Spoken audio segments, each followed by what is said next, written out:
नमः शिवाय। हर हर महादेव। माता पार्वती की जय। प्यारे भक्तगणों, आज महाशिवरात्रि पर्व की सुअवसर पर मैं आप सभी को सुना रही हूँ काशी क्षेत्र का महात्म्य। इसे पढ़ने सुनने से सबका कल्याण होता है, सभी मनोकामना शीघ्र ही पूर्ण हो जाती है।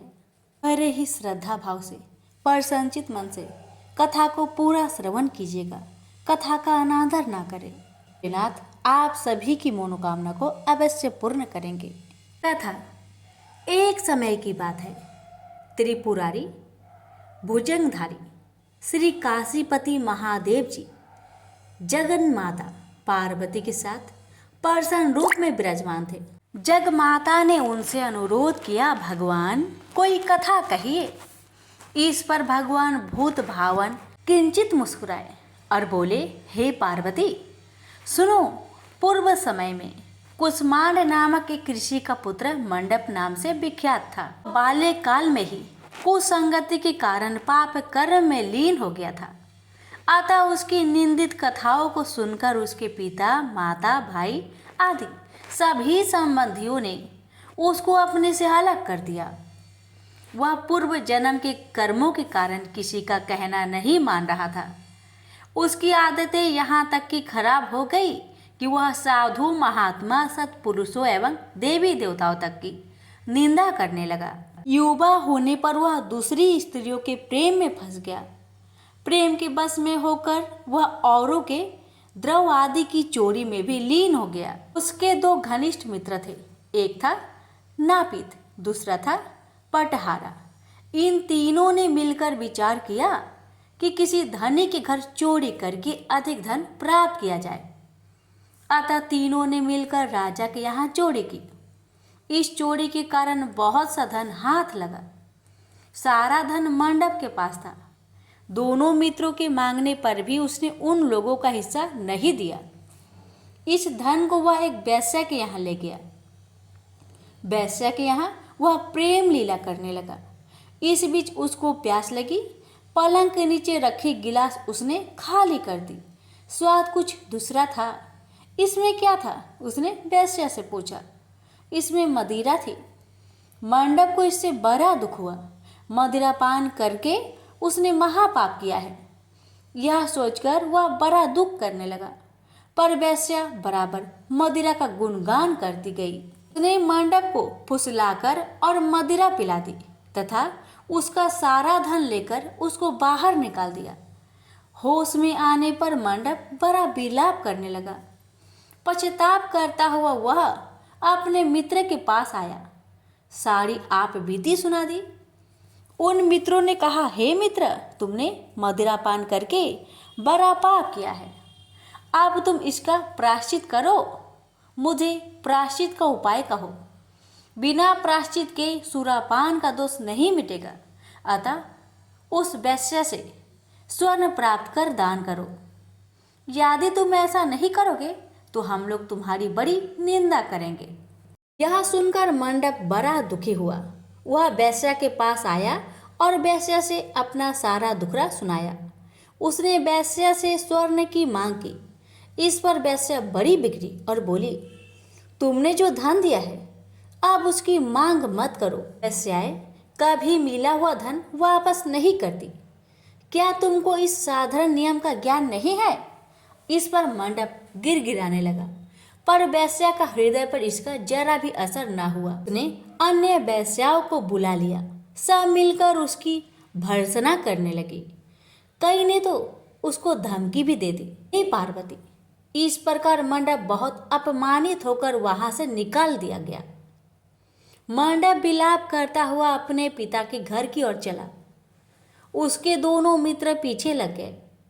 जब मंडप पिता के सामने आया तो दोनों मित्रों ने उसका हाथ पकड़ लिया। बोले, मंडप, हम लोगों ने मिलकर राजा के यहाँ चोरी की है, पर तुमने हम लोगों का अंश नहीं दिया है। तुम हम लोगों का अंश दो। यह बात सुनकर कुसमांड मुनि बहुत दुखी हुए और बोले, इस अधम से तुम लोगों की मैत्री कैसे हो गई?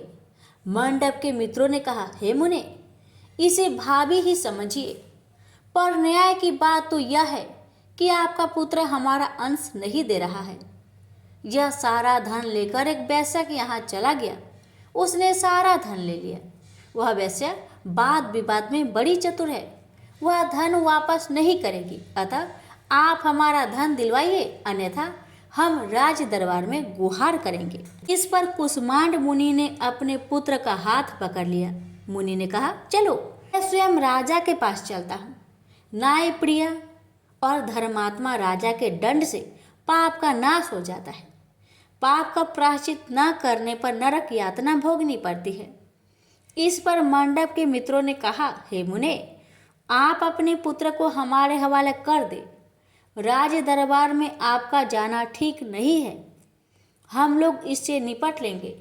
इस पर मुनि श्रेष्ठ ने कहा, हे अधम पुत्र, तुम इन लोगों के साथ जाकर राजदंड भोगकर प्रायश्चित करो। तुमने जो किया है बहुत बुरा किया है। आज से तुम मेरे पुत्र नहीं हो और मैं भी तुम्हारा कोई नहीं। जब तक तुम प्रायश्चित करके नहीं आओगे, मैं तुम्हारा मुख नहीं देख सकता। मंडप के मित्र मंडप को अपने साथ ले गए। दूर एक घने जंगल में ले जाकर पहले तो उसकी खूब भर्त्सना की, फिर बाद में उसको पीटना शुरू किया। बेहद पीटने के कारण मंडप बेहोश होकर गिर पड़ा। उसके मित्रों ने समझा कि वह मर गया, अतः उसको मरा हुआ जानकर उसके मित्रगण उसे वहीं छोड़कर चले गए। कुछ देर बाद मंडप को चेत आया तो वह विलाप करता हुआ एक और को चल पड़ा। उसके दोनों मित्र एक मंदिर में रात भर भूखे प्यासे टिके रहे और प्रायश्चित करते रहे। प्रातः वे दोनों उसे देखने के लिए गए कि उसके शरीर की अब क्या गति है। वहां मंडप को न पा उन दोनों को बड़ा आश्चर्य हुआ। फिर तो वे समझ गए कि मंडप मरा नहीं है, वह जीवित है और कहीं चला गया है। उस दिन शिव महात्म्य को जानने वाले लोग पंचकोशात्मक लिंग की प्रदक्षिणा कर रहे थे। मंडप भी उन लोगों के साथ हो गया।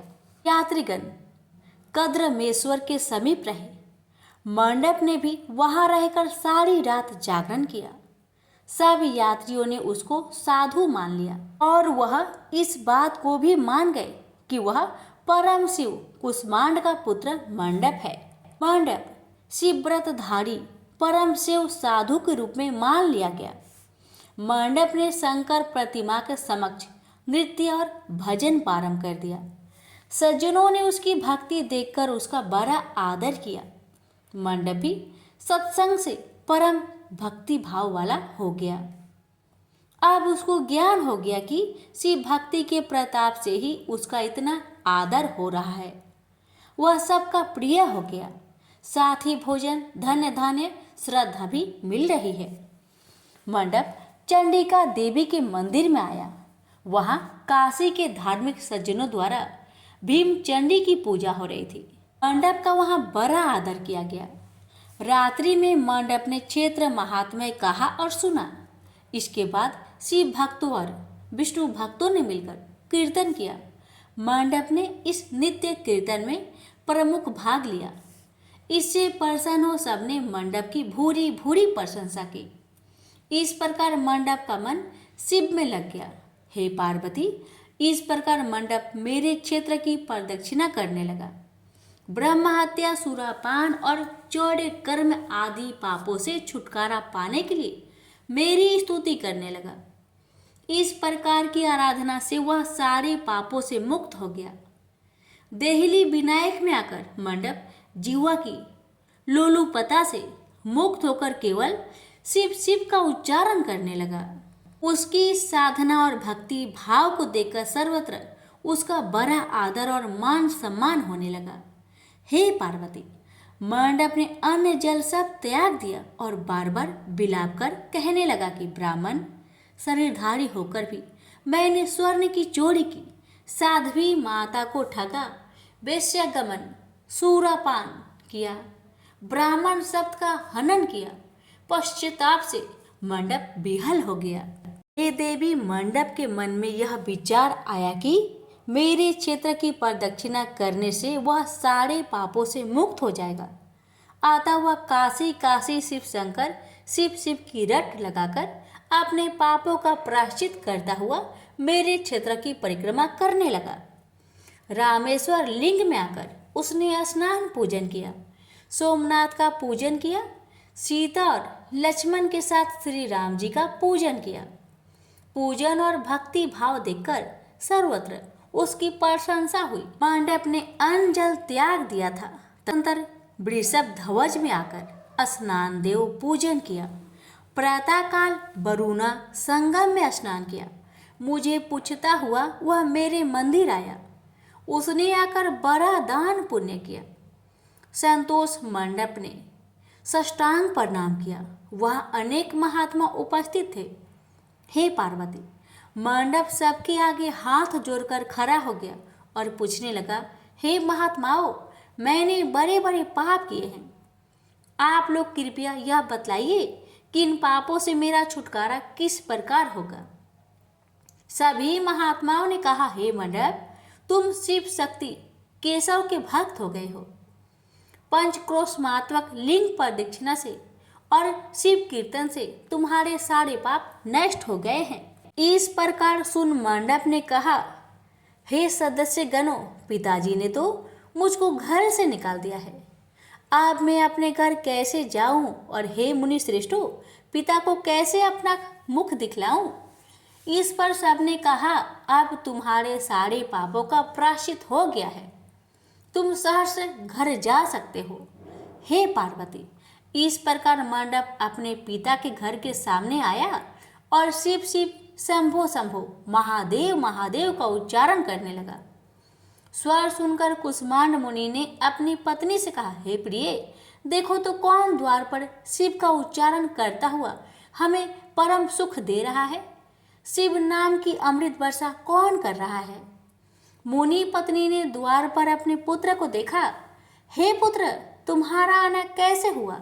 मंडप ने कहा, हे माता, आपको और पिताजी को महात्मागण बुला रहे हैं। यह सुनकर मंडप की माता अपने पति के पास आई और उनसे सारा वृत्तांत कहा। हे पूज्यवर, आपका पुत्र शिव का नाम रट्टा हुआ द्वार पर उपस्थित है। उसका कहना है कि प्रायश्चित करके वह पवित्र हो गया है। सदस्यगण आपको बुला रहे हैं, वे प्रायश्चित का प्रमाण देंगे। कुष्मांड मुनि दरवाजे पर आए। उन्होंने रुद्राक्षधारी शिव भक्त मंडप को देखा। तुम क्यों आए हो। थोड़े से प्रायश्चित से बड़े पाप का नाश नहीं होता है। मंडप ने कहा, हे पिताजी, इसमें कोई संदेह नहीं है कि मैंने बड़े पाप किए हैं। इतना होने पर भी महात्मागण आपको बुला रहे हैं। मुनि अपनी पत्नी के साथ महात्माओं के पास आए। महात्माओं ने एक स्वर से कहा, हे मुनिवर, आपका पुत्र समस्त पापों से मुक्त हो गया है। कुष्मांड ऋषि ने पूछा, हे मुनि श्रेष्ठों, किस आधार पर आपकी दृष्टि में मेरा पुत्र पाप मुक्त हो गया है। इसने तो बड़े बड़े पाप किए हैं। महात्माओं ने कहा, हे मुनि, इस मुक्ति मंडप के स्वामी श्री भगवान विष्णु है, वही इसका उत्तर देंगे। महात्माओं ने विष्णु भगवान की स्तुति की। इस पर आकाशवाणी हुई, हे स्तुति करने वाले महात्माओं, यह महापापी मंडप जो कुष्मांड मुनि का पुत्र है, अब अपने पापों से मुक्त हो शुद्ध हो गया है। यह साधु संतों के साथ शिव शंकर के क्षेत्र की परिक्रमा कर चुका है। अब कुष्मांड मुनि इसे ग्रहण कर सकते हैं। इस प्रकार हे पार्वती, मंडप को कुष्मांड मुनि आदर पूर्वक अपने घर ले गए। इस कथा को सुनकर माता पार्वती परम प्रसन्न हुई। बोली, प्रभु, आपने यह महत्वपूर्ण कथा कही, इससे कलयुग में प्राणियों का बड़ा भला होगा। कृपा कर इस पर कुछ और प्रकाश डाले। इस पर शिवजी बोले, हे पार्वती, अब तुम भैरव जी की कथा सुनो। इस पर भैरव जी प्रकट हुए और बोले, त्रेता युग में समदर्शी सांडल्य नाम का एक ब्राह्मण था। वह महापंडित था। उसकी पुत्री का नाम विशालाक्षी था। वह अति सुंदरी थी। बाल्यकाल में ही उसके पिता ने उसका विवाह कर दिया। विवाह के बाद भी वह अपने पिता के घर पर रहती थी। वह युवा हो गई। युवावस्था होने पर भी उसका पति न आया, अतः सांडिल्य ब्राह्मण की कन्या पाप रहता हो गई। इस कन्या ने काशी में बड़े पाप किए। सुंदरी होने के कारण दूर दूर के युवक उसके पास आने लगे। एक समय की बात है, बड़े बड़े पापों को नष्ट करने वाली पंचक्रोशी यात्रा के मार्गियों देखकर वह विचारने लगी कि इस लोगों को पाप रट किया जाए। उस रात यात्रीगण दुर्गा कुंड पर रुके थे। विशालाक्षी धन के लोभ से वहां गई। वहां भजन कीर्तन का स्वयं रचाया। यात्री उसका भक्ति भाव देखकर प्रसन्न हुए और उसे वैष्णवी समझ बड़ा दान पुण्य किए। इस लोभ के कारण वैश्या विशालाक्षी यात्रियों के साथ हो गई। कर्म मेदेश्वर दहलीज रामेश्वर में उसने निवास किया और वरुणा संगम में स्नान किया। यात्रियों द्वारा उसने काशी महात्म्य की कथा भी श्रवण की। इस सत्संग समागम से विशालाक्षी की आंखें खुल गई। उसने अपने पर बड़ा पश्चाताप किया। यात्रियों का सारा धन उसने लौटा दिया और पाप से अलग होने का निर्णय कर लिया।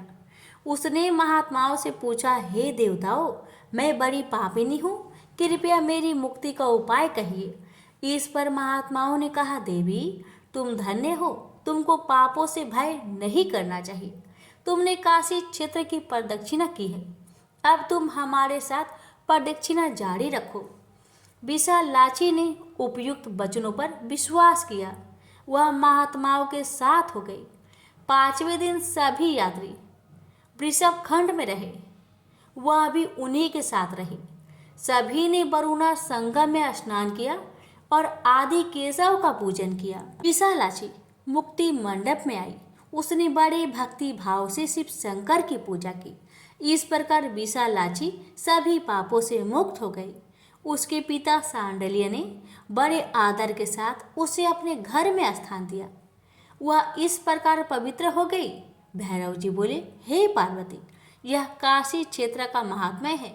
इसे पढ़ने सुनने सुनाने से सबका कल्याण होता है। प्रेम से बोलिए हर हर महादेव। माता पार्वती की जय। भैरवनाथ की जय।